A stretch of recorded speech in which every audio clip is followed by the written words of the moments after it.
Hello, y'all. Bob here for Tuesday Night Live. I want to thank you for joining us tonight. We're always very honored to have you along with us. Tonight's featured guest is a full-time owner, entertainer at PJ's Magical Events in Central Kentucky. Just what you need to make your event magical. They have clowns, balloons, balloon decor, and Santa and Mrs. Claus, and much, much more. He is an accomplished puppeteer and is seen performing with his sidekick Splat in the Kentucky area. The opening of tonight's show is brought to you by Sat Bob's Professional Technical Training School for Christmas Entertainers. The legend lives on. We are Tuesday Night Live.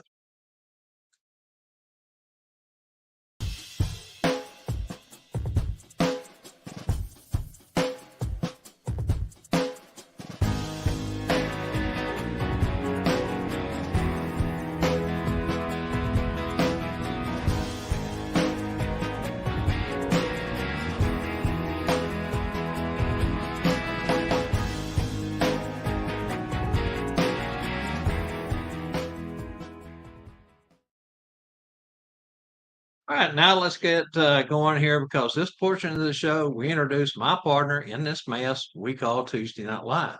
He is best known for having the legal middle name, The, although some just call him Clown, but I just refer to him as Crazy as the Hills Are Long. Most of you just call him when you are in need of the over-the-top cool stuff he has. Yeppers, Spangle the Clown. Wow, I made it! Oh, man, I was so worried.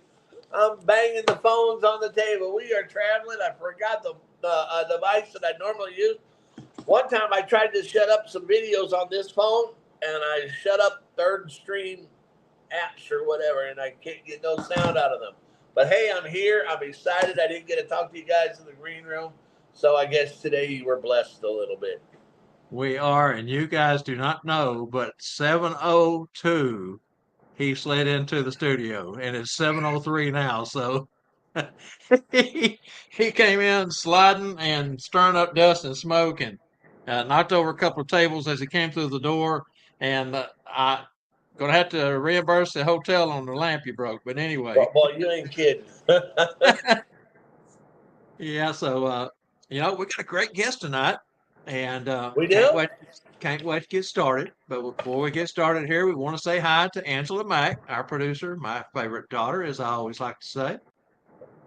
You two want to be too cool for school? Check out fancylees.com for all our exclusive TNL swag.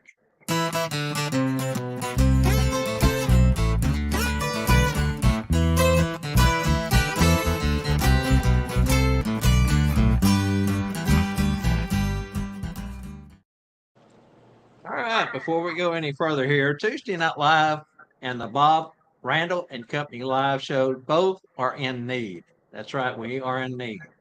Now in our fourth season, we could use a little help. Well, you say, Bob, how? If you believe in what we are representing and like our content, tell a friend. If joining us on YouTube, please crash that like button, share, and subscribe if you have not. That tremendously helps us and it allows us to keep growing and getting our content out there, which in return elevates more of our Claus community, enriching those families that we serve. Our YouTube channel is the Tuesday Night Live Show 1225. You don't want to miss a single show. You just don't. The first half of tonight's Tuesday Night Live trivia is brought to you by School of Santa's 2024, hosted by Mr. Spangle in the picturesque Ozark Mountains, Branson, Missouri, where fun and education meet. Hey, Bob.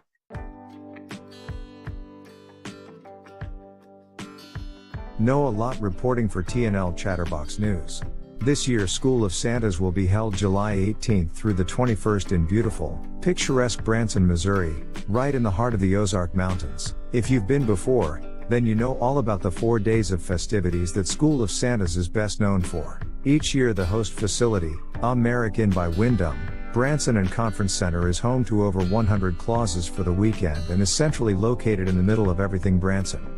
If you have never attended SOS, well, bless your heart, you are missing out on one of the Claus community's premier educational opportunities. For more information on price and to ensure your place at the next School of Santas, contact Tanya Lay at Branson Ticket and Travel today at 800-432-4202. Again, that's 800-432-4202 and get registered today. I'm Noah Lott reporting. Now back over to you guys in the TNL studio. And you were saying before Angela cut you off? Hey, yeah, I was going to say, you know what? You said, if you like what we're doing and everything, tell a friend.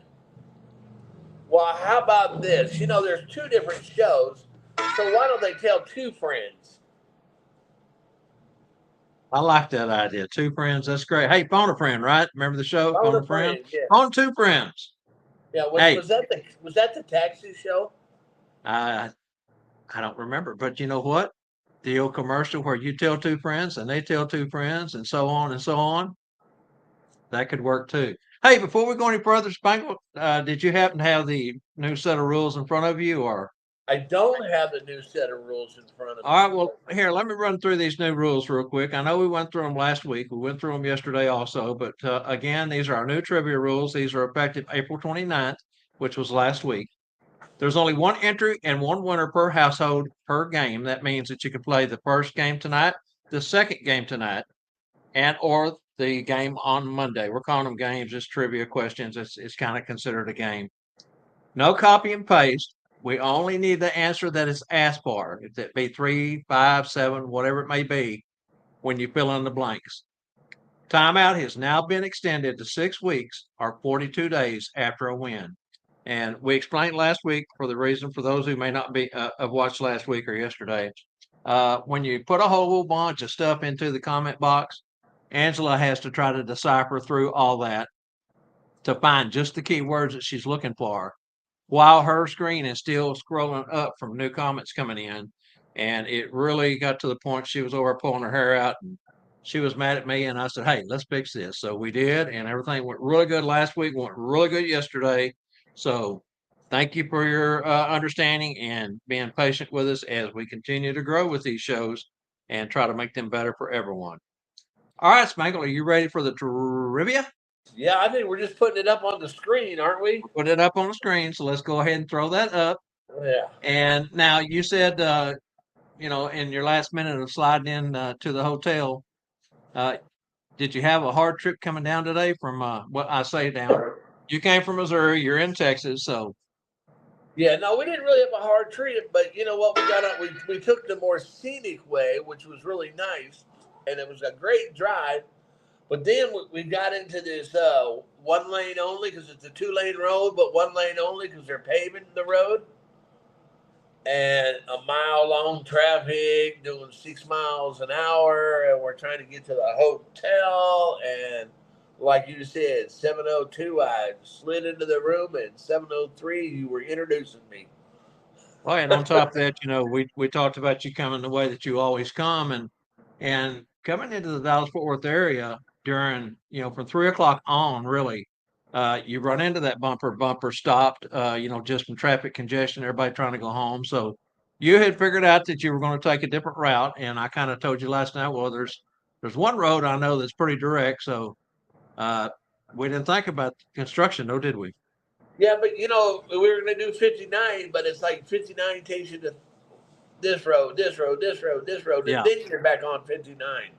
yeah, And yeah. I we were seen that when I going was we were looking at the going map. through towns that population was 300. This town, the population was 200. This one was 500. They don't have hotels. I was looking at Okay. church buildings to see if any of them were open. I understand. Okay, so let's go ahead. It's been up on the screen now for a couple of minutes, and that kind of evens the playing field for everyone to be able to see it and read it. But just in case someone can't see their screen because they're on a different device, go ahead and read it for us, Spangle. Oh, okay. Well, in the 1800s, Lexington earned the nickname blank. Not only does Lexington breed horses, they also blank horses. And the home of the blank blank forwarding company named this historic farm where 2 legendary thoroughbreds were bred in Lexington and the name of said horses. That's right. So that's going to be a total of 1, 2, 3, 4, actually 5 different answers, but a couple of those answers are compound, if that makes any Yeah, sense to you. I see 8 answers on the answer. Yeah, total words would be about eight. Like I say, because some of them are blank and blank or compound. So anyway, guys, y'all work on that, and we're going to kind of go ahead and jump into the show, and let's get started. We've got a good show for you tonight. It's going to be really interesting, great guest, and so talented. And I got to tell you, man, we put together a heck of a script. So let's go. Well, tonight's guest is a good friend of mine. I mean, we go way back into the clowning community for a long time. But anyways, tonight's featured guest lives in Lexington, Kentucky. He is a family man who loves the children of all ages, multi-talented, and performs year-round. Has done a fun commercial as Santa, which we will roll later in the show. He is always ready to spring into action, even at the last minute, performing in the Santa off-season as PJ the Pirate and his sidekick Splat and the Platypus, always bringing the house down with his tricks and tales on the Adventure Express, leaving everyone aboard laughing along to a magical journey. Please give tonight's featured guest the warmest of welcomes. Let's welcome Chris Burton. Well, I was trying to figure out who all that information was about. And then you said friend of yours. I was like, oh, no, don't ruin it. I'm just reading the script. We can tell. Hello, everybody.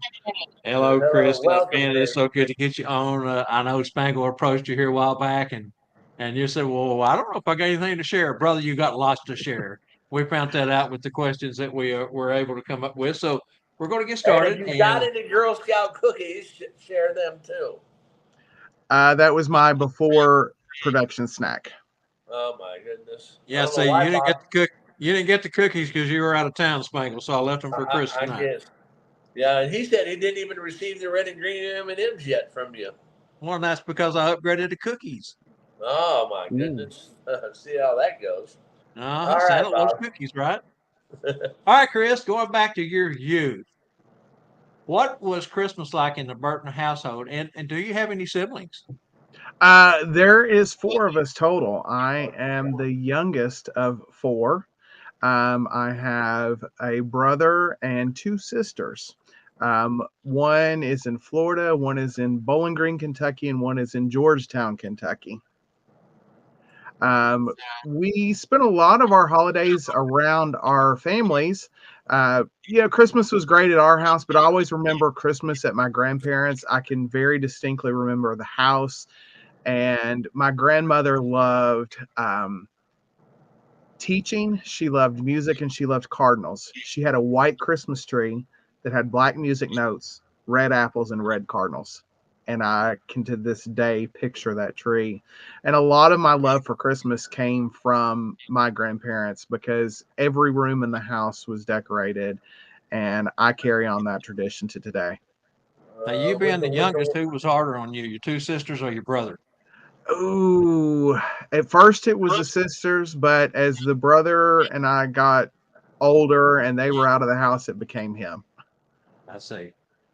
So do you carry on the tradition of the white tree with the music notes and cardinals? As soon as I have a house big enough to have more than one tree, I absolutely will. Fantastic.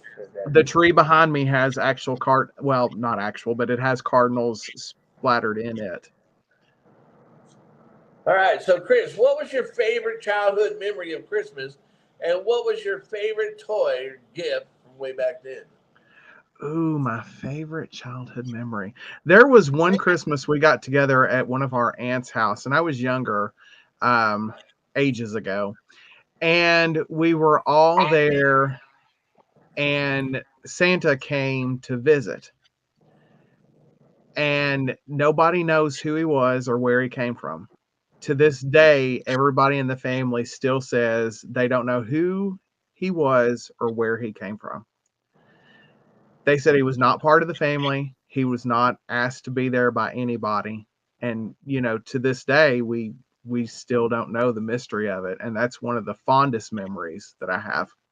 Now, one of the funniest memories I have, one year, my grandparents were getting older and they couldn't have everybody at the house. So they decided to rent a room at the Howard Johnson where we were served cold cheeseburgers.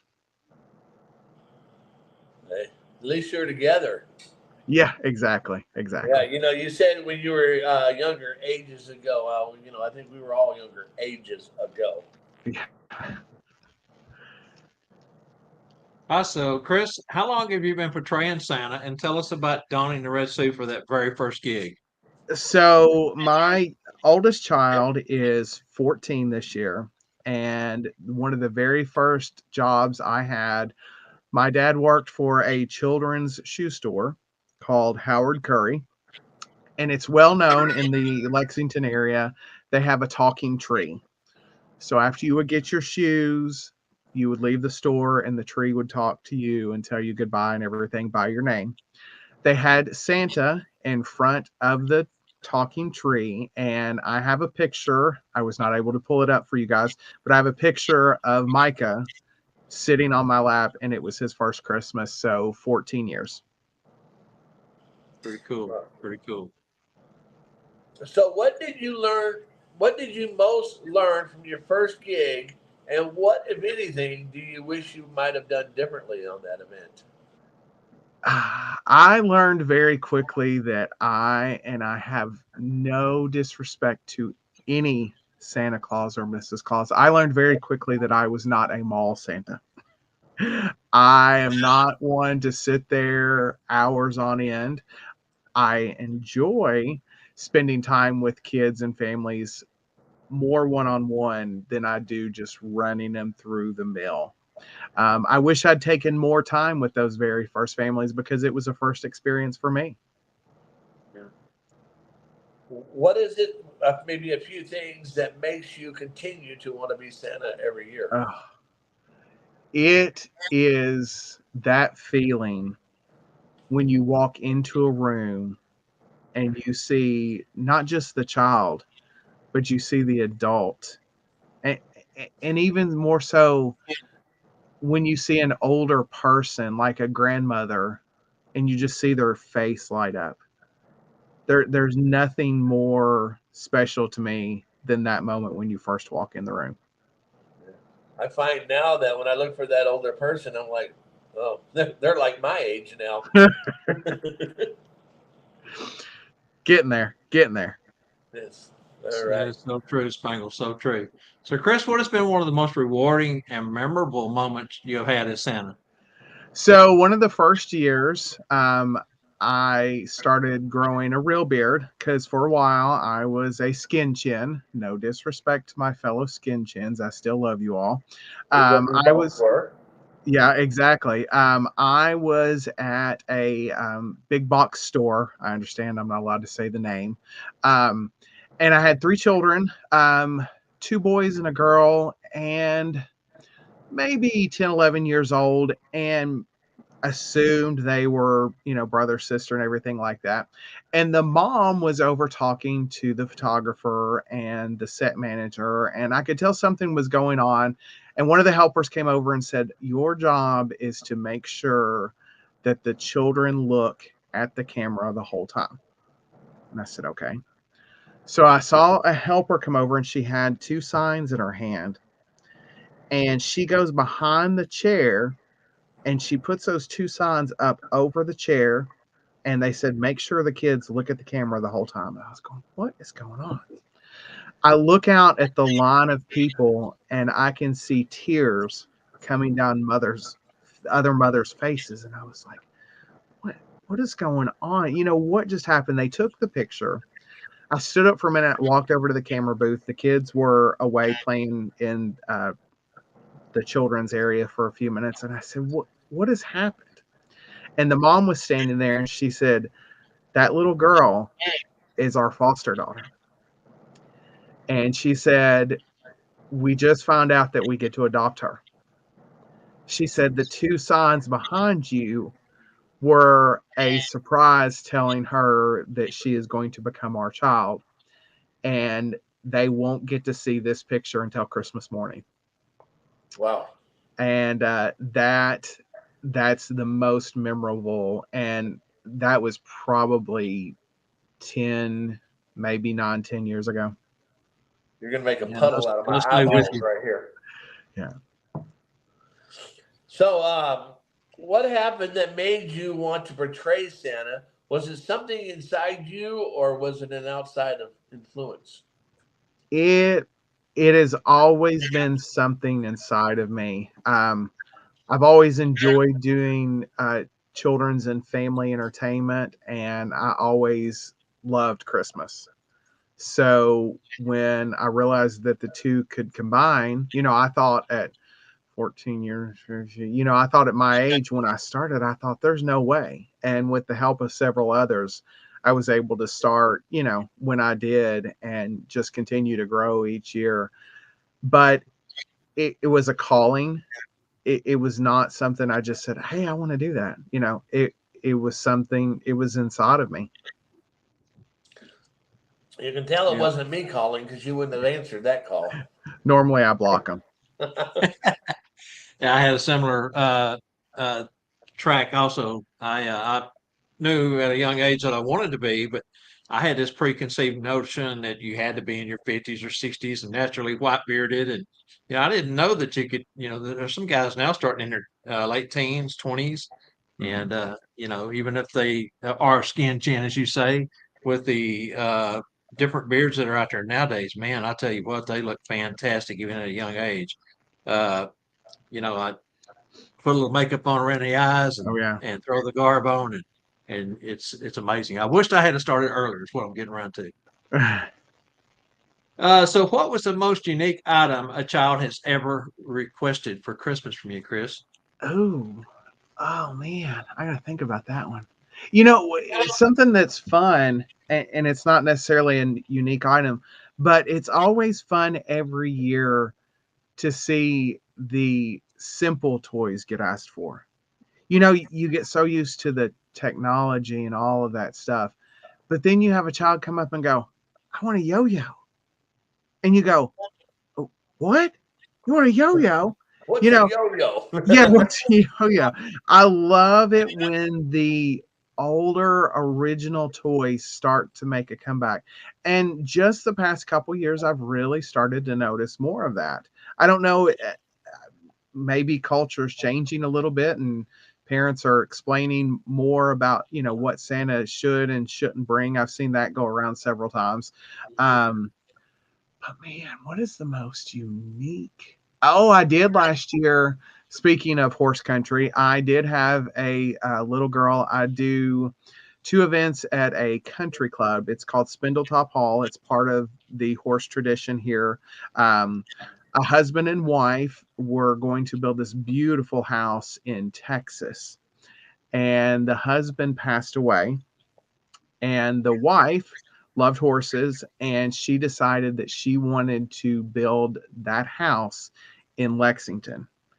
And when she passed away several years ago, University of Kentucky bought it and has kept the historic house. It's called Spindletop Hall, and they use it as a country club for their alumni members. And I have the privilege of being Santa there every year.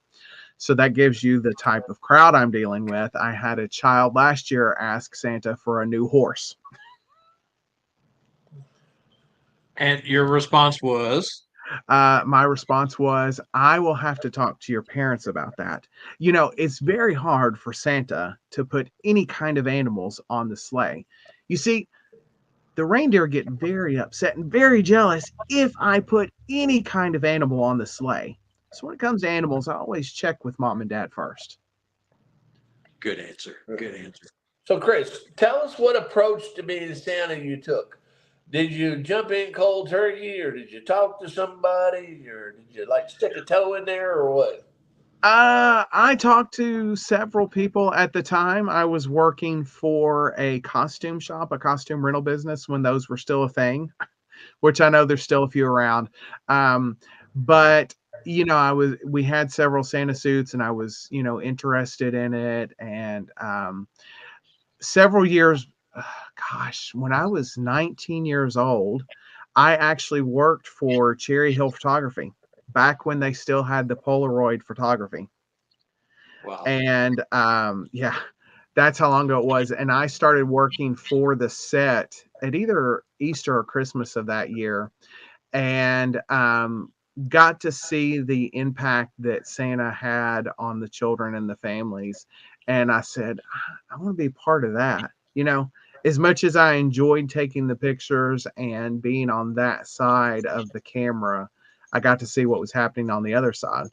So my first beard, it was a yak, but I was told to get one of the ones where the mustache is detached. So, there wasn't just that big face mask on or whatever.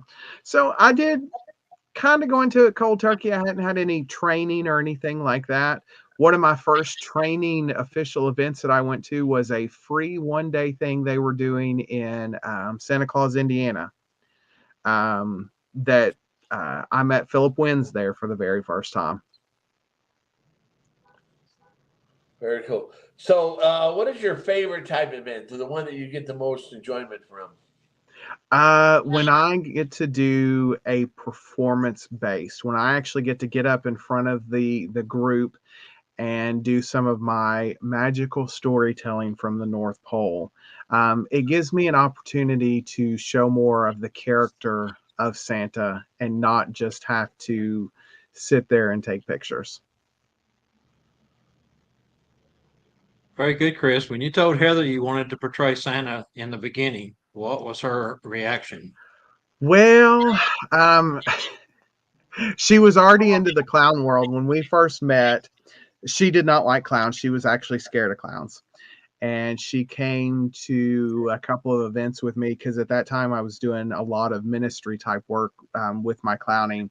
And she decided that, she wanted to get into that with me. So when the idea of Santa came into my mind, she went, okay, I've made it this far. I think she was telling me that after being married to you this long, she's still scared of a certain clown. Yeah, well, there's that. All right. What do you think the kids think about you as Santa, and how do you explain to them about you being Santa? Are you talking about my kids? Yes. So the 14-year-old figured everything out two Christmases ago, I believe. And then we also have a 10-year-old, soon to be 11-year-old. She still believes or she's acting like she still believes. And we tell her that I'm one of Santa's helpers. Anytime that I go away for training, I explained to her that I'm going to the North Pole to be with the real Santa to get some work done for the upcoming season. We still have 2 elf on the shelves that come visit every year, and the 14-year-old enjoys helping put those out every night and is constantly trying to come up with wild and crazy ideas. And, as long as you're still believing in Santa, the presents are better.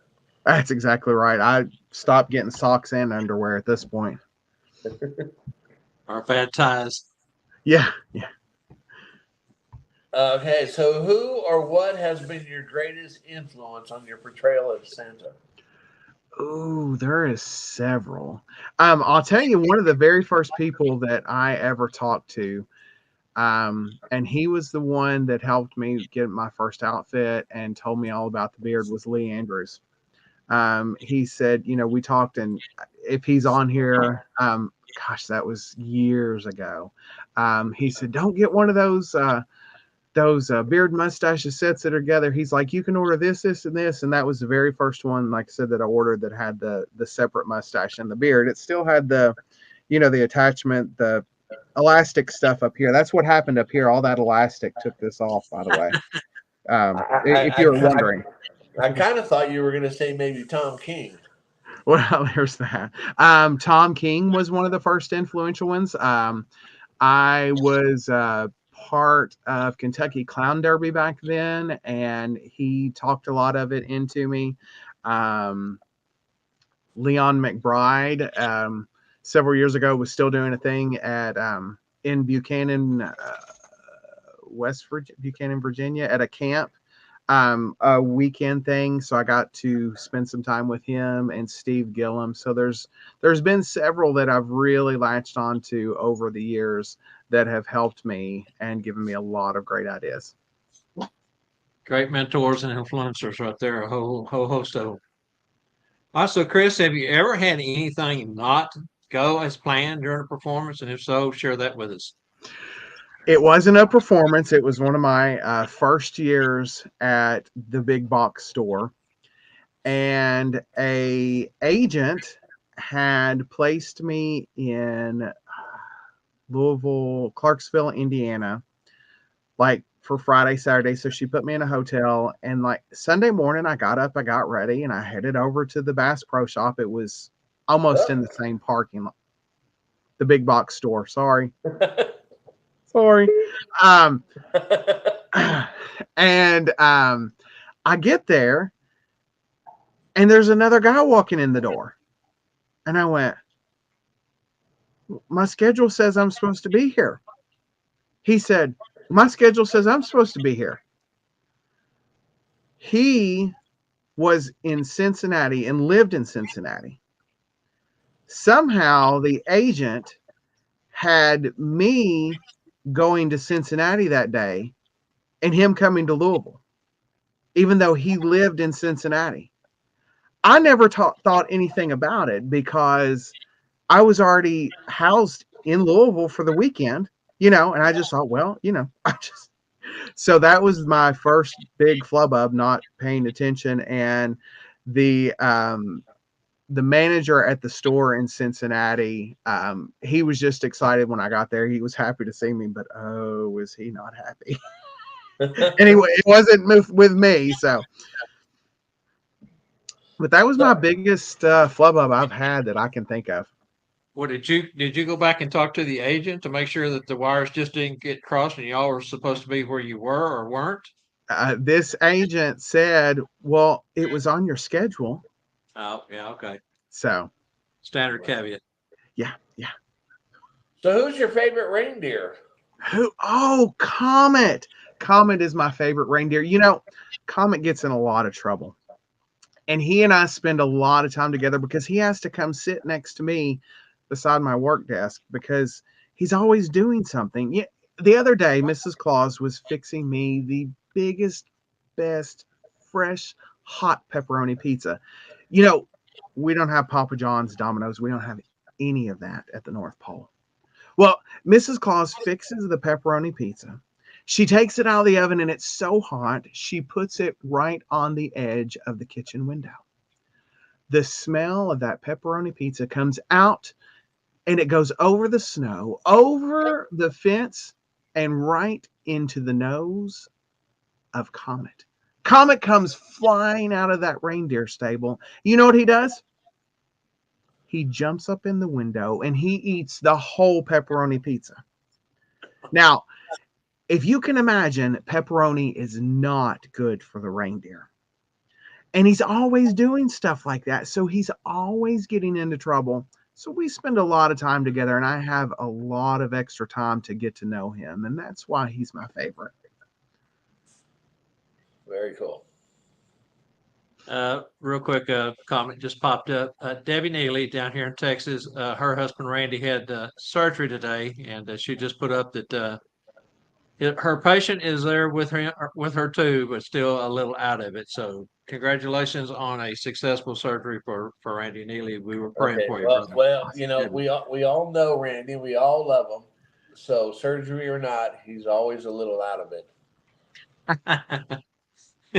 We love you, Randy. Hope you get well quick. He won't remember it. He's out of it, but Deb can tell him when he wakes up good. So, yeah. All right. So, Chris, we know you are a gifted entertainer, but if you had to choose just one, which one would you prefer doing? Magic, ballooning, clowning, Santa, puppeteering, etc.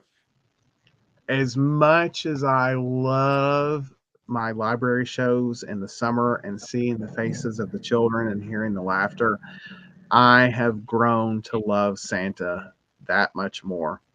It gives me the opportunity to take my love of Christmas, and anybody that knows me, if any of my friends are on Facebook, they're going to start yelling because I will start on December 26th with a countdown to the following Christmas.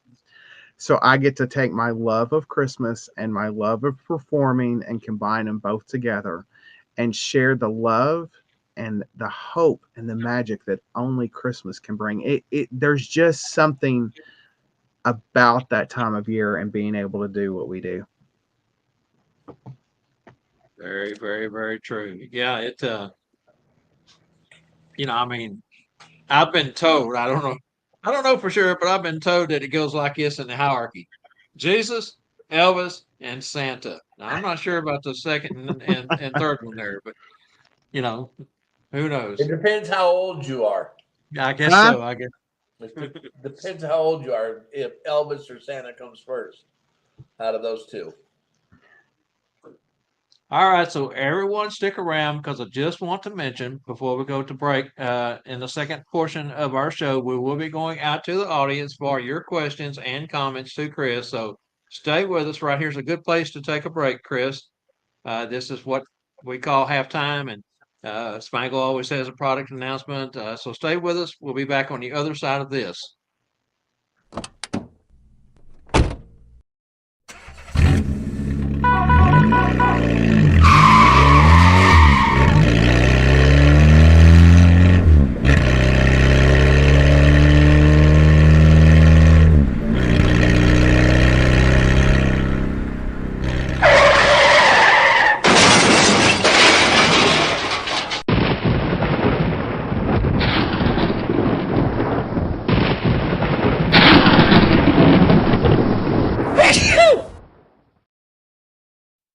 It's okay. I'm good. Stop the show. It's time for the Tuesday Night Live Showstopper special. Over to Spangle. He's got something he's holding up there. Wow. I Check it like out. that. There's the sign. Very nice. Hey, look. This week we are going to highlight some stuff here. I'm very stoked. It took us a long time to get this to where we got it. We got the clean stuff for your beard. Get your beard nice and clean. We got the good stuff for your beard. Get your beard in the good condition it needs to be in. The good stuff is conditioner. The clean stuff is the shampoo. If Chris remembers a little bit, we got a friend named Jim Howe, and he had this, that, and the other stuff. So that's kind of what I was doing. Clean stuff, good stuff. This will get your beard nice and clean and ready for the next stuff. We got the oil. We call it 1225. Our oil is unscented. It's like AJ's got it.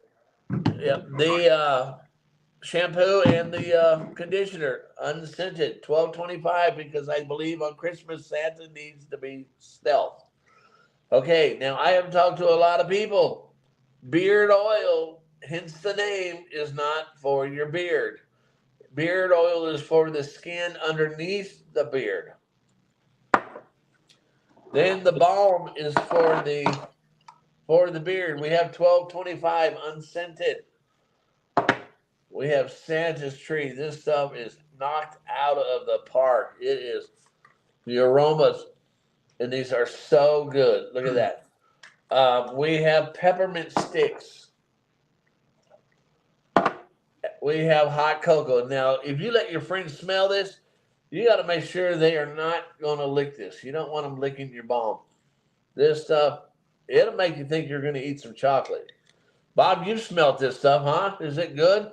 I did. It has such a strong aroma. It's something that's not going to fade over time. I think it's going to stay with you. Once you get it in, over time, some the brands are really strong at first, and 30 minutes, an hour, hour and a half into it, you start to lose that smell. I think that's going to Yeah. happen with this. The And winner tonight, we're going to let them pick one product, and we will send it to them for the showstopper thing, we will do buy any two products or any of the products are $25 each. Like any two products, we'll ship it free. I've got something in my beard right here. Will it clean that out? It might. You got to get the frosting out of there. No, don't say anything about that. I was So, saying anyways, let's get that I was saying trivia. AJ needs some. You know, he can wear kind of like cologne and smell like hot chocolate. Yeah, that hot chocolate. I mean, it's out of the park. They're all out of It the is. park. I It mean, is. I actually love the Santa's tree. That's my favorite of them all. I All like right it. then. Let's go ahead and run this, and we'll be right back on the other side with the trivia question.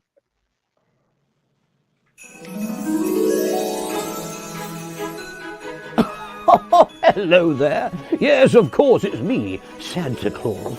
Now, you may not believe this, but one of the questions I get asked the most is, well, not how do I do it all in one night? No, but where do I get all my things from? Yes, now, what am I talking about? Well, I'm talking about the finest things I have. My glorious gloves, all my knickknacks and trinkets and things. Yes, all the giveaways. Yes, for me to give to the children before the main event. Yes, if I see them in the streets, if they come and see me, I like to have something in my pocket I can treat them with.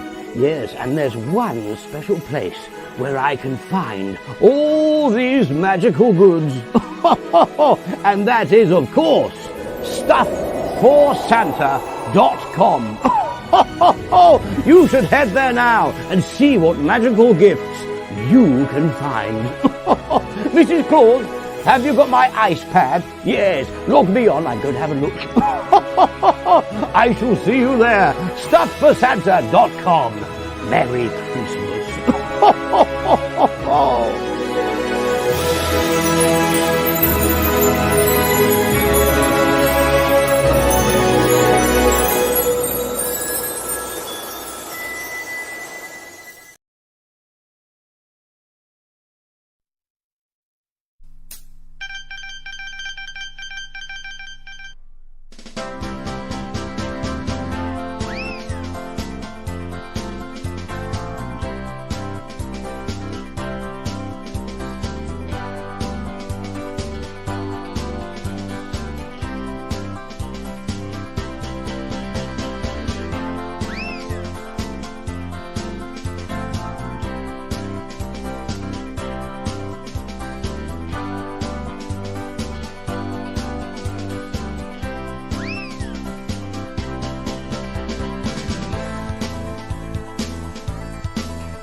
All right, we're going to put the question up, the second question, Spangle, before you read it. So, and there it goes. So, just to let everyone know, the second half of the show here, when we get started again, we will have a video of some stills that Chris submitted for us and a couple of commercials that he did. So stick around for that. That's going to be pretty cool. And got more to go. So look over the trivia questionnaire real quick. There's like 10 different words for these answers on this one. Hey, we got to make it where it's fun, right? We I should have thought made this it. one was We pretty should have cool. made it. We should have made it easier for Angela and said they have to be in alphabetical order also or something. Oh my goodness, yeah. I can just hear her graphing me out after the show for that one. I thought this one was pretty cool though. You know, since Chris is in Kentucky and all, and who knows that much about Kentucky unless you live in that region. And for me, to go in and see all these different things that we have listed and what they are, I thought was fascinating. So, all right, Well, Spangle, I think it's been I up long kind of enough. thought the Kentucky state bird would be the horsefly. Hey, that should have been. I think that should have been. If you want to go ahead and read it now, I think it's been up long enough to give everybody a All chance. right. So, What is Kentucky's state bird, state flower, state wild animal, state fish, state tree, and is 1994 But what was the previous state tree before that? And I do want to throw a clue out there about that state wild animal. It is not Chris Burton. I resemble that. Oh my goodness. I was kind of fascinated too by the fact that you guys have changed the state tree because usually once it's established, it's there forever. But that That's a was kind new one on me. I got to look that one up. well, we'll give the answer here in a bit. So then after that you can go do your research on it. All right, so it's up on the screen. It's not that hard. Just put in there Kentucky, and it'll pretty much give you everything you need to know. So. Okay, moving on to the second half of tonight's program with our featured guest, Santa Chris Burton. Over to you, Spangle. All right, Chris, as Santa, tell us about your backstory and how you developed it. Is it pure fantasy or part of your real life story and experience? Things like number of elves, favorite toy this year, does Santa go on vacation, etc. Let us all know. Uh, it is all fantasy. And over the years, I have a very unique experience. At least it's unique to me. I got involved with a photographer a couple. It's been, gosh, 5 years, 6 years ago. If she was on here, she'd shoot me for not really knowing. And we do something we call baking with Santa, and it is an hour-long session per family, and it allows us to spend time and do storytelling and do some of our performance-based stuff with the families, and it's really cool. But the Mrs. Claus that I work with is a professional storyteller. So over the years, we've got to develop our North Pole together. We start talking about it, and our two brains just start clicking, and this image of the North Pole, every time we start talking about it, I can visualize the North Pole that we're talking about. I have a number in my head for elves, and for some reason, it's a made up number. It's 4,392. I don't know where that number came from, but it's an easy number for me to remember, and that's the number that I always give to the children when they ask how many elves I've had. It's 4,392. And I've had some kids come back and tell me that exact number because they remember it from year to year. Um, what was that about a favorite toy? Sorry. The a favorite toy for the year. Favorite Does Santa go toy? on vacation? Does Santa go on vacation? Well, of course Santa goes on vacation. We always have to go on vacation. We have to give the elves a break. The elves are always excited to get away from me after the season because they've had to listen to me for the last several months just go on and getting the toys ready. So Santa always takes a little bit of a vacation. We usually go to the South Pole, so we're on the other end of the continent so the elves cannot get hold of us. Plus, we like to visit with the penguins. See, I always heard that Santa goes to Branson on vacation. Branson. Oh, yes. The only problem with Branson is there's a great school I've heard all about that I would love to attend one year. However, the person that runs it puts it right in the middle of a library performing season. Libraries are closed that week. Oh, yeah. You tell them that. Write the president a letter and see if he'll mandate the libraries to close for 1 week. Yeah, that'll work. Chris, since you started portraying Santa, has there been any memorable visit that stands out that you can think of that we haven't covered? I did not do that. Well, there's with this baking with Santa session, we always get information about the families before they come in. And we had this one a few years ago, and the photographer comes over to us and she said, "You all really need to make a big deal about this one." And we're like, "Okay." She said the little girl just rang the bell at the hospital this week because she finished her chemo treatments. And she came in, and I can still see her. Not a lick of hair on her head, but had the biggest smile. And to this day, if there's some big event regarding her, because she's a survivor, she's still with us. Her mom will call me and get me involved. So 2 years ago, she was on the list for Make-A-Wish, but because she's a survivor, they go to a different list called, I believe it's called Granted. It's an organization. Don't quote me on that. It's called Granted. And it's similar to Make-A-Wish.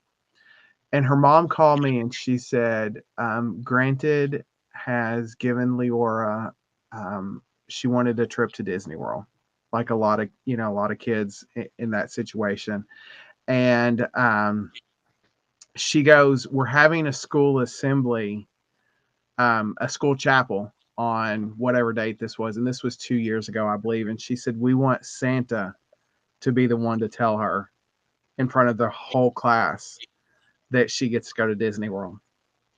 So I show up, the children were in chapel, the mom's outside waiting on me, and nobody except the mom and the teacher and the principal knew that I was coming in.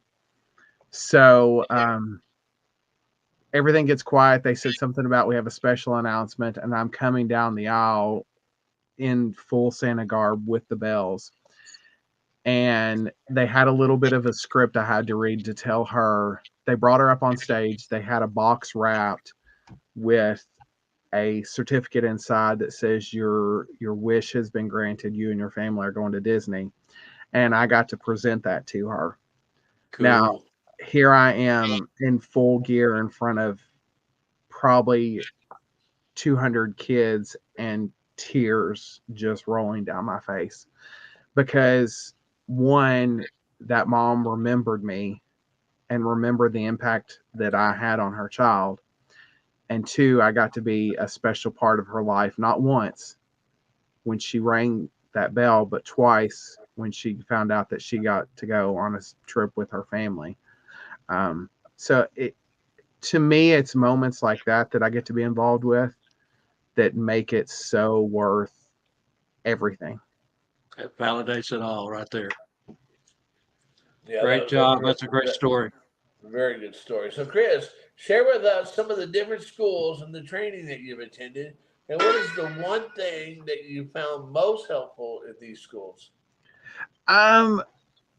Most helpful to me, I'm going to start with that because I'm going to work backwards because I'm like that, is honestly the fellowship and networking. It's not just what we learn there, but it's getting the opportunity to meet some of these people that's been doing it longer and learn from their experiences and become acquainted with them. In fact, before I got on this call, I called a couple people. Michael Howe, have you ever heard of him? Who? I don't Michael. think so. No, you know who I don't Michael think anybody knows that guy. Because he's one of my, and don't tell him this, he's one of my mentors. I'm like, does everything look okay? Is everything, I love having people like that I can just reach out to. So the first thing, the best part about schools to me is the fellowship and the networking. Like I said, the very first Santa training event that I ever went to was in Santa Claus, Indiana. It was a 1-day free event. And I can tell you the biggest memory I remember from that. First of all, I was in complete awe because I had no idea at this point what I was doing. Leon McBride was there. Teresa Garrett was there. And I don't know if everybody knows Teresa Garrett. She's not been on the scene for a while, but she was a huge impact on my clowning and ministry life. And Steve Gillum was there. I was like a fish out of water. I will never forget. It was lunchtime and they had gone out and gotten a bucket of chicken. And they said, come on over and eat with us. because they knew I had no idea. I didn't know anybody and I'll never forget that because I'm sitting here looking at Leon McBride and Steve Gillen and all these big names, and here I am literally like nobody. And they invited me to come eat with them. That's just a memory I had. I Sitting with have all them and licking the chicken grease off your fingers. yeah, exactly. I have been to Santa Family Reunion. Um, the very first one I went to was 2013 or 14. And then I just recently went last year. I've been to Super Santa Sunday in Virginia. It's now in Virginia Beach. Let's see, is there any others? I've been to one of the Brothers Claws training events when they were doing the Brothers Claws. Um, Did you go to Charles Howard? I did go to Charles Howard. That was either 2013 or 14. It's when I was using it was the first year I think I'd gotten my beard from Custom Wig Company out of Louisville, Kentucky. Um, I had been using the other beard the one I talked about, and that was the first year I said, let's upgrade a little bit. And that's when I got the custom one. And I went to Charles Howard that year. Unfortunately, I haven't had a chance to go back. I would love to go back there. That's a really good experience. It's one of those that happens during a very busy time of year for me. It's in October, and I have a lot going on in the fall. So, but I hope I'm not leaving any of the training schools that I've been to that I can think of off the top of my head. All great learning experiences. And like you said, some of the names that you mentioned, that's worth the price of admission alone. So, Absolutely. all right. So, Chris, in the opening, we happened to mention Splat, your platypus, and your show, PJ's. Could you tell us about Splat and PJ's magical events? Hey, I don't know. Splat So, there. oh, he's always lurking around somewhere, believe me. PJ's Magical Events is what I decided to name my company. Because I wanted it to be encompassing of everything I do. I didn't want it to just focus in on one thing. So that's where the name came from. It can be misleading to some, but I'm able to encompass everything I do under or house everything I do underneath that. But with PJ is my he was my original clown character. There might be some pictures in the scroll, I think, coming up. Yeah, I think there's one. I think there is. And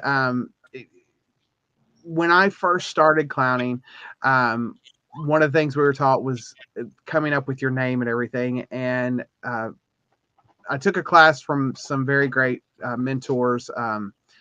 We call them godparents of ours, Ben and Bertha Grauman. And there's like, your name should mean something to you. So my wife came up with her name first, and she came up with Penelope. And she chose Penelope because her dad originally wanted that to be her middle name, Penelope, and she did not go with that, needless to say. And I was like, Penelope, what goes good with Penelope? And PJ came out. Now, for those of you older, does anybody remember a comic book character, PJ? Comic strip character from the Family Circus who was always getting into trouble? I bet there's a few that do. Yeah, that's where that came from. However, PJ actually stands for Praise Jesus, because when I first started, I started out in ministry. I still do ministry. Honestly, the libraries and the things like that are more of what I do right now, but that's where PJ came from. Now, during 2020, there was something happened that year. I don't quite remember. I was watching one of the many live video things on Facebook that there was a lot of those at the time. And Steve Axtell was doing a thing every week, and he was introducing a puppet from his puppet line. And I'd watch, and one night he did the platypus. And I said, that's what I want. I want the platypus. And I went, but I'm not a ventriloquist. Never studied to be a ventriloquist. Well, I met somebody that said, you don't have to be. He said, if you can be a good puppeteer and you can give your puppet a character, then the kids are going to pay attention to that. They don't care if your mouth's moving. Well, it happened. I brought him out in 21. I ordered him spring of 21 or something. I started bringing him out in my shows, and I didn't know the first thing I was doing.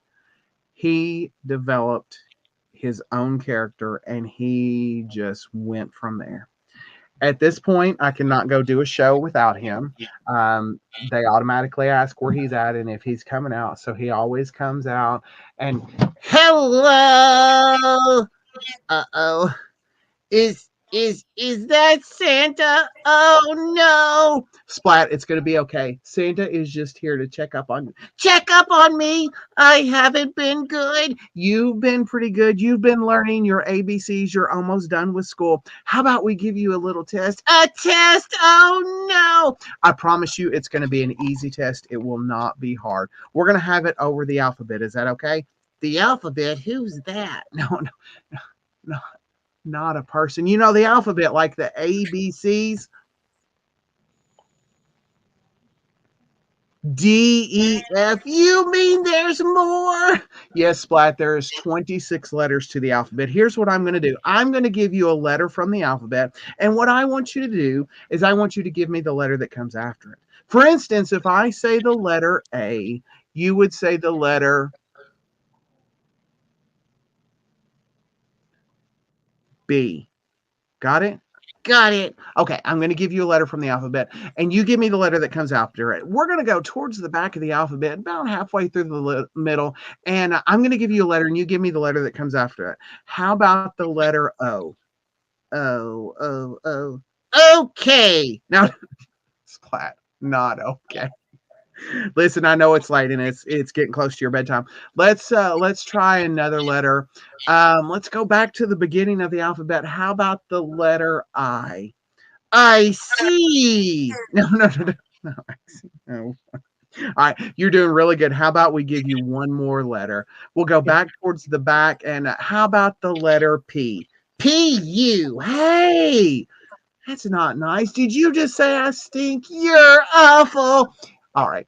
Splat, that is not nice. You do not tell people that they smell bad. You're not supposed to make fun of other people. That is not nice. Splat, you need to apologize. I need you to tell the boys and girls that you're sorry. Can you say it? Say you're sorry. You're sorry. No. You're supposed to say you're sorry to me. You're supposed to apologize. Try it again. Say you're sorry. You're sorry. No. Repeat after me. Say I'm platypus. No. I know you're a platypus. You need to apologize. You need to say I'm sorry. I'm sorry. That's much better. Thank you, Splat. Boys and girls, when we do something wrong and we say something bad, we're supposed to apologize, aren't we? And that is Splat. There you go. Bye, Santa. Thanks for letting me come say hi. I'll leave you some milk and fish. Santa doesn't like fish. He likes cookies. I'm sorry.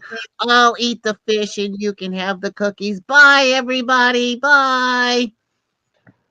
Bye, Splat. Oh, fantastic, Chris. Great. That's AJ Bayless says he's laughing so hard his stomach hurts. I love Splat. He just brings so much to the show. I do not use him with my Santa character only because sometimes the children that are seeing me at schools and libraries and stuff will see me again at Christmas. Some of the libraries and things bring me back as Santa, and I don't want them to associate the two. He's really good at church. Once a month, we do what we call family worship, and we bring the kids in with us. And there's times that Splat will help me tell the Bible story. Doesn't always go as planned, but we usually get through it.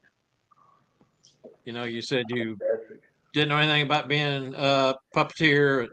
I always say things happen for a reason. That was meant to happen because you are great at it. Fantastic.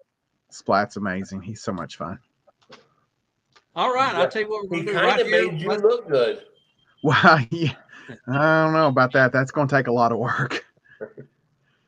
So right here, let's go ahead and play this video that we have promised everyone, a collage of photos, and at the end, a couple of commercials that Chris did. So stick with us and watch this. We'll be back on the other side.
Is your home feeling especially cozy this winter? When you hire the experts at Mazer Heating and Air, you may just find yourself getting a little too comfortable.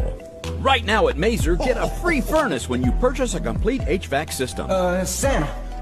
Oh, we really gotta get going, man. Uh-oh. Yeah, come on. Merry Christmas from Mazer. 'Twas the night before Christmas, and there in the den sat a plate full of cookies and milk once again.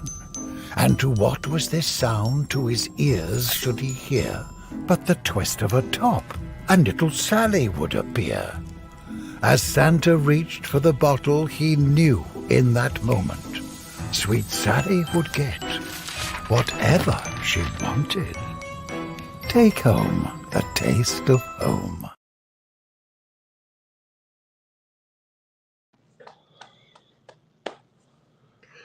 Fun, fun, fun. Oh my gosh. Oh, so It sounds like you were bribed. for which one? Yeah, last one. the little girl.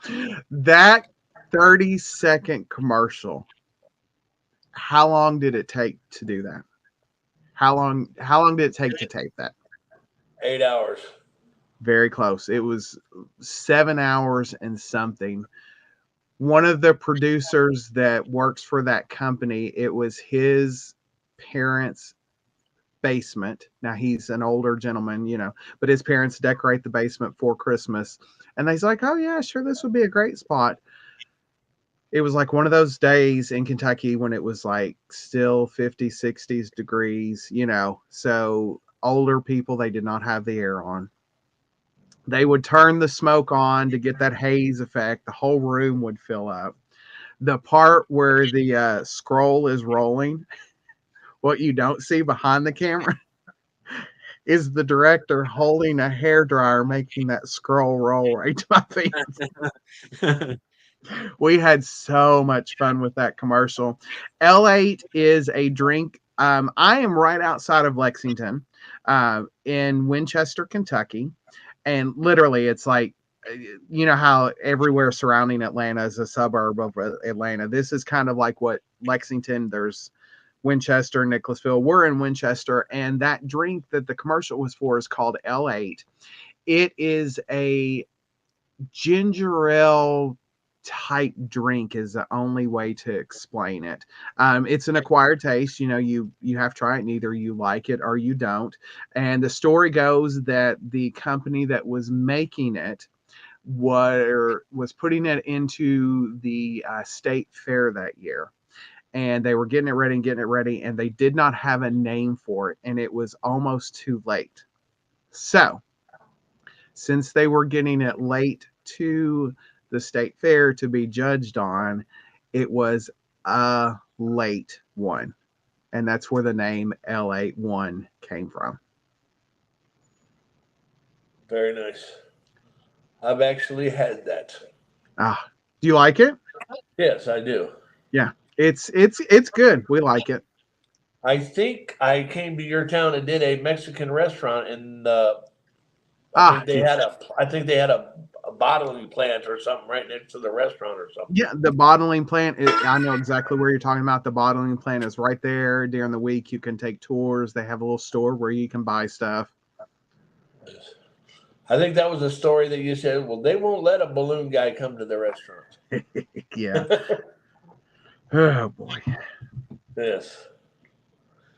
All right. So let's go to our viewers and see what they got to say. All right, we've got some that Angela has starred, which means she's put them aside for us to read. Rex Ray, Hall of Famer Rex, you know Rex, says, Chris, we all know you are Claus card number 38 and have been very responsive to requests for trades. Which Claus cards are you still in need of? I will start with the most famous one of all. That would be number 3, Mr. Scott Saratine. If you're listening, I would 3 is love Kathleen. your. Oh, Yeah, Kathleen. Yes, Kathleen and Scott. I am waiting on. Off the top of my head, Don Sullivan. Yeah, still waiting on his too.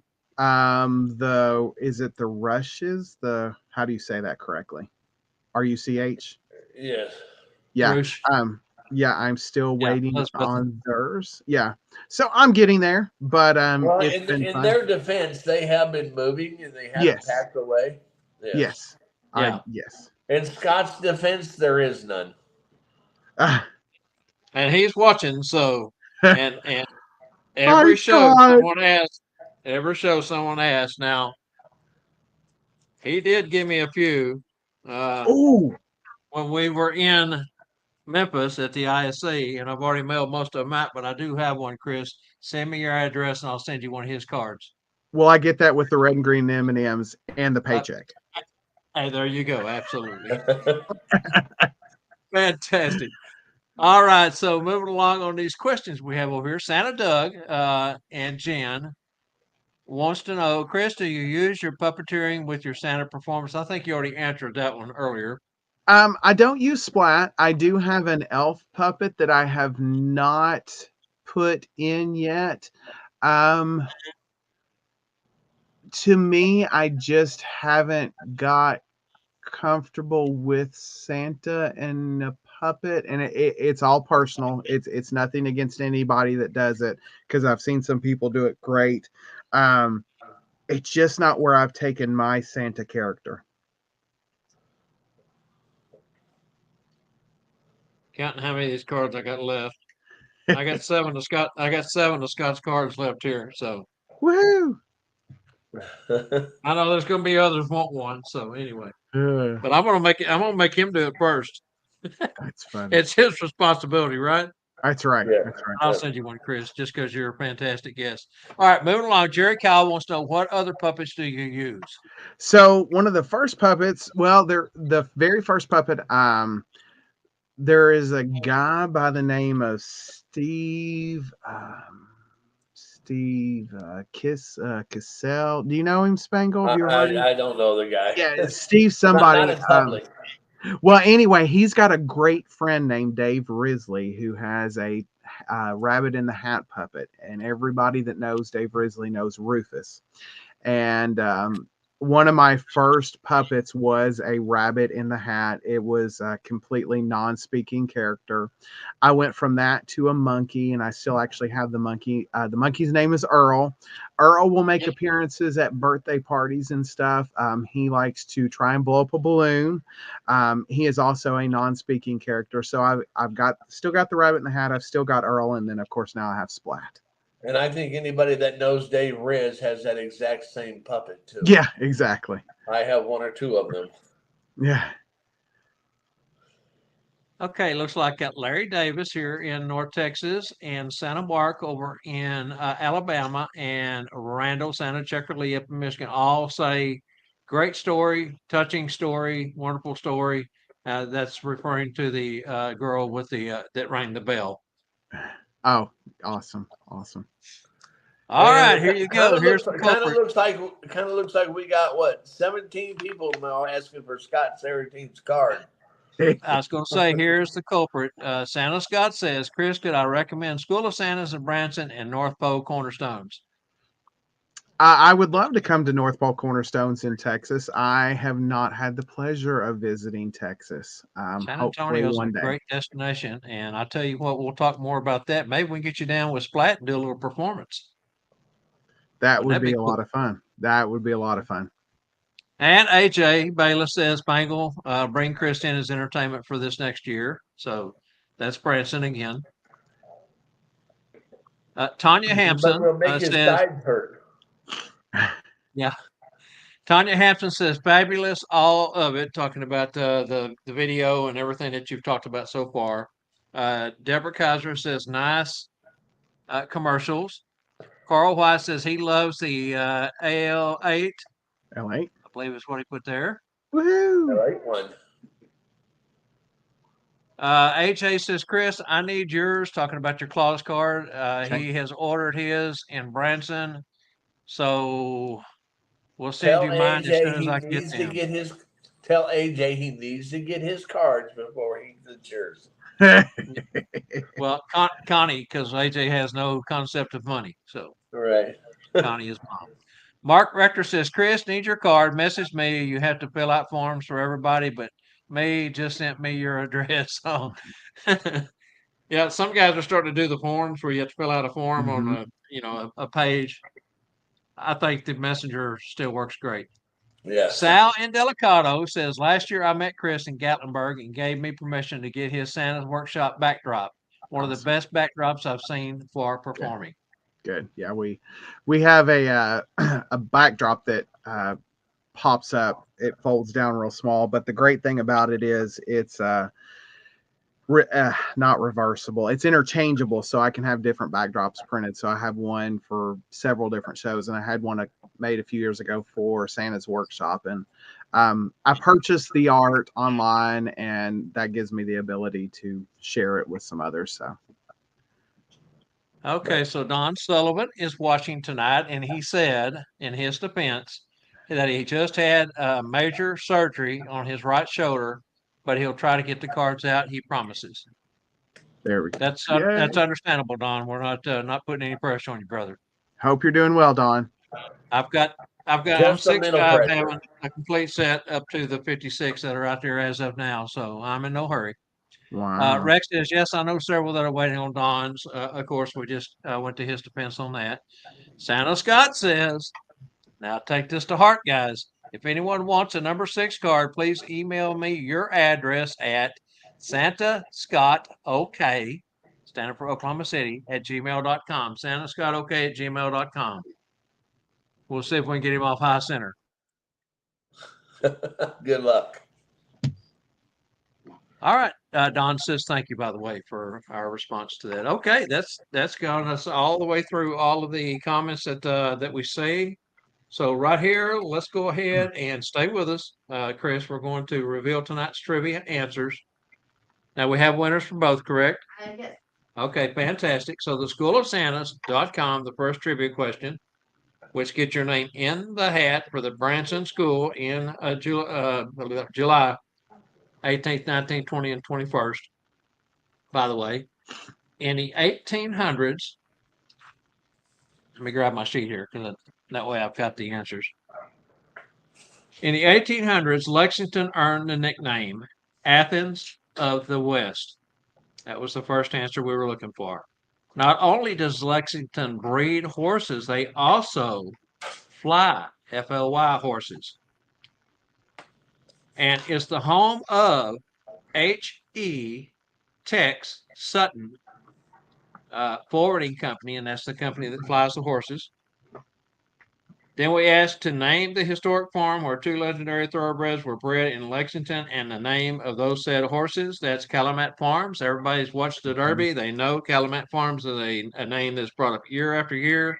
And the 2 famous horses, the thoroughbreds, everyone should recognize Citation and Secretariat. Winner? Santa Scott. Santa Scott. Scott Serafton wins that one. Fantastic job, Scott. Great, great, great. All right, moving along to stuffersanta.com. This is good for the beard stuffer Santa, stuffer beard balm. What is Kentucky's state bird, state flower, state wild animal, state fish, state tree as of 1994, and the current state tree before that? So the first one answer is cardinal. The state flower is a goldenrod. The state wild animal is a gray squirrel. The state fish is a Kentucky bass, a spotted bass. There's different names. As long as you got bass, that was good.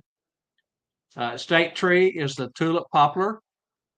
And before that, it was the coffee tree. Learn something new. How about that? There we go. Winner? Hey, which Santa Scott won the scholarship or the drawing? The one in Oklahoma City. Did he not have the script? I didn't send it to him this week. Oh, okay. Okay. The winner? Rick Maynard. Rick Maynard is our winner there, up there in the Great North. Fantastic, Rick. So, and Chris knows Rick Maynard. We all know Judy actually had the answer, but Rick took credit. Really, and she probably was doing the accordion as she was coming up with the answer. You got their address, correct, Spangle? Well, he's going to need to reach out to me because I need to know which product it is that he wants. Okay. And when he does that, he can just put his name and address in there. But tell him to wait till, hey, Rick, wait till Thursday when I get home. There you go. All right, Chris. We're going to close out the show here. Spangle, what's your closing thoughts today? Hey, man, I thought tonight was a good show. I'm glad I made it here in time. I was worried. I was sliding in the parking lot, sliding in the room. I got to go up there and pay the lady. Oh, I just broke into an empty room. Okay, maybe not that bad. But, hey, great show, great guest. Been a friend for a long time. I wasn't supposed to admit that in public, was I? Oh, sorry. That done ruined it. Well, one thing that we didn't talk about was back in the green room. You wasn't there. Chris and I had decided he was going to put a hood on and a pair of sunglasses, and he was going to be an anonymous Spangle in a undisclosed location. If you didn't make it, he was going to play both parts. Well, there you go. He almost needed to. Yes. There was a story behind that. Spangle knows it, but anyway. Yes. All right, Chris. I was getting worried, but I would say Chris and I probably talk a few times a day, huh? For the most part, if I don't block, and not answer. Yeah, that's what happens, huh? So he spends at least 3 or 4 hours a day, Chris, with you, me, Scott Serafton, and a few others. His other brother up there that's a firefighter, Dave. So that's where he spends half of his day, just on the phone with the four of us. Well, I get this message from him before the show. Okay, fine. You won't answer? I won't do your show. I didn't know he was traveling, in his defense. All right, Chris, we want to thank you so much for sharing your story and your journey with us all. Great show. Everyone fell in love with Splat. Great job there. And just for the record, Jessica Rosa was supposed to have been on tonight because it is the first Tuesday of the month. She had a family function with her kiddo tonight, so she could not make it. She will be in next week with her North Star segment, so that's something to look forward to. All right, Spangle, back over to you, brother. Hey, it's a great show, great night. Let's put a close to this and let people get on with their evening. Chris, hang around in the green room. Thank you all. All right, don't forget to join us next week for the next Tuesday Night Live episode, 7 p.m. Central, 8 Eastern. Boy, Cool. Yeah. And then, hey, Tuesday nights, TNL, tell 2 friends. Remember, you got a job this week. Tell 2 friends to join us, TNL, on the Tuesday Night Live show on Facebook, the Tuesday Night Live show, 1225 on YouTube. That's correct. Hey, what about the Monday show? You're not going to forget us, are you? The Monday what? Oh, wait, now. Oh, yes, the Monday show. No, Bob and Randall, check them out. 3 o'clock Central Time. those guys, I mean, that show has really, really taken off. The tips you get, the book reviews, the magical moments. Keep an eye on Randall though, because everything he wants is free. Everything This he is true. gives you is free. That four-letter word, you bet it is. All right, so also don't forget to check out the swag over at TNL merchandise at fancylees.com. We appreciate that very much. I want to say thank you, schoolofsantas.com, stuffforsanta.com, holidayphotomagic.com, thermapparel.com, fancylees.com, northpolecornerstones.com, Santa Nana's Holiday University, and Sat Bob's, all contributors to the show. Very good. All right. Spangles lost again. I have lost myself. Okay. I'm on the wrong page here. All right. You already All of did. our That's shows good are enough. recorded and can be seen on our YouTube channel at the Tuesday Night Live Show, 1225. And while you're there, be sure to look for the Bob and Randall in live preview show on their YouTube channel. Two separate channels over. Tell everyone good night, Spangle. Good night, Spangle. All right. Remember to join us for our next Tuesday Night Live each week, 7 p.m. Same Claus time, same Claus channel. Count your blessings, not your sorrows. May your troubles be small and your blessings be large. Have a blessed week. On behalf of the whole TNL production crew, I want to say I'm Santa Bob McMaster saying good night. Never stop learning. Hope to see you right back here next Tuesday night. Check us out on Monday. We're always having a good time. Good night, all. Happy closing and God bless. Night.